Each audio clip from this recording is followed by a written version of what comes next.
មន្ទីរអង្គភាពជុំវិញខេត្តនិងរដ្ឋបាលក្រុងស្រុកទាំង6នៃខេត្តស្ទឹងត្រែងបានទទួលសារាចរណ៍ណែនាំស្ដីពីការអនុវត្តច្បាប់ស្ដីពីហិរញ្ញវត្ថុសម្រាប់ការគ្រប់គ្រងឆ្នាំ2026ឲ្យមានប្រសិទ្ធភាពនិងសន្សំសំចៃចូលរួមផ្សព្វផ្សាយព័ត៌មានពិតដើម្បីបន្សាបព័ត៌មានคล้ายៗ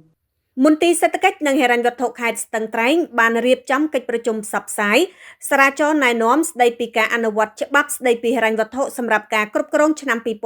2026នារសៀលថ្ងៃទី21ខែមករាឆ្នាំ2026កិច្ចប្រជុំនេះក្រោមអធិបតីភាពឯកឧត្តមស៊ីសួនអភិបាលរងនៃគណៈអភិបាលខេត្តនិងមានការចូលរួមពីគ្រប់មន្ទីរអង្គភាពជុំវិញខេត្តនិងមកពីរដ្ឋបាលក្រុងស្រុកទាំង6ដើម្បីទទួលនៅការផ្សព្វផ្សាយតាមសារាចរណ៍ណែនាំលេខ021សហវសរអថចុះថ្ងៃទី24ខែធ្នូឆ្នាំ2025ឯកឧត្តមស៊ីសួនអភិបាលរងខេត្តបានរំលឹកដល់មន្ទីរអង្គភាពទាំងអស់ជុំវិញខេត្តនិងក្រុងស្រុកទាំង6ត្រូវប្រើប្រាស់ថវិកាឲ្យមានប្រសិទ្ធភាពនិងប្រសិទ្ធផលសម្រាប់ឆ្នាំ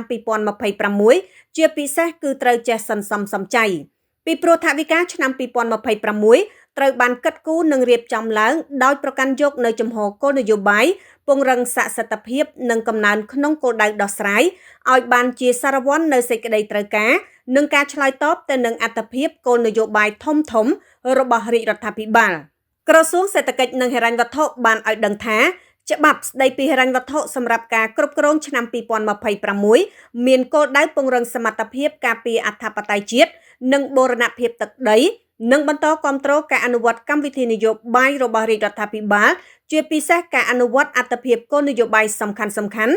និងវិធានការគន្លឹះនានាដែលត្រូវបានដាក់ឲ្យអនុវត្តជាបន្តបន្ទាប់ចាប់ពីដើមនីតិកាលទី7នៃរដ្ឋសភាឲ្យសម្រេចបាននូវលទ្ធផលជាអតិបរមាដើម្បីឆ្លើយតបទៅនឹងសំណូមពរសេចក្តីត្រូវការរំពឹងទុកនិងក្តីប្រាថ្នារបស់ប្រជាជនកម្ពុជាដែលជាម្ចាស់ឆ្នោតទន្ទឹមនេះថវិកាឆ្នាំ2026ត្រូវបានកិត្តគូរនិងរៀបចំឡើងដោយការបន្តជំរុញការអនុវត្តកម្មវិធីលើកកម្ពស់ភាពប្រកួតប្រជែង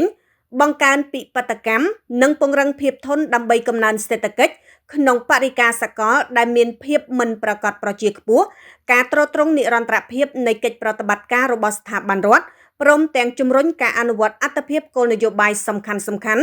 និងវិធានការកែតម្រង់គន្លឹះជាក់លាក់នានា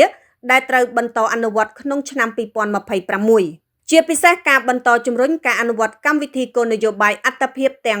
6និងវិធានការគន្លឹះទាំង5ដែលរាជរដ្ឋាភិបាលបានដាក់ចេញដើម្បីដោះស្រាយបញ្ហាប្រឈមជាអត្ថប្រយោជន៍និងសម្រេចឲ្យបានជាអតិបរមានៅគោលដៅជាយុទ្ធសាស្ត្រទាំង5ដូចមានចែងក្នុងយុទ្ធសាស្ត្របញ្ចកោណដំណាក់កាលទី1ដើម្បីឆ្លើយតបទៅនឹងទិសដៅនៃការអនុវត្តរបស់កម្ពុជាក្នុងដំណាក់កាលថ្មីទាំងក្នុងក្របខ័ណ្ឌផ្ទៃប្រទេសក៏ដូចជាក្នុងក្របខ័ណ្ឌតំបន់និងពិភពលោកផងដែរការប្រើប្រាស់គ្រឿងញៀនគឺបំផ្លាញជីវិតខ្លួនឯងក្រុមគ្រួសារនិងសង្គមជាតិ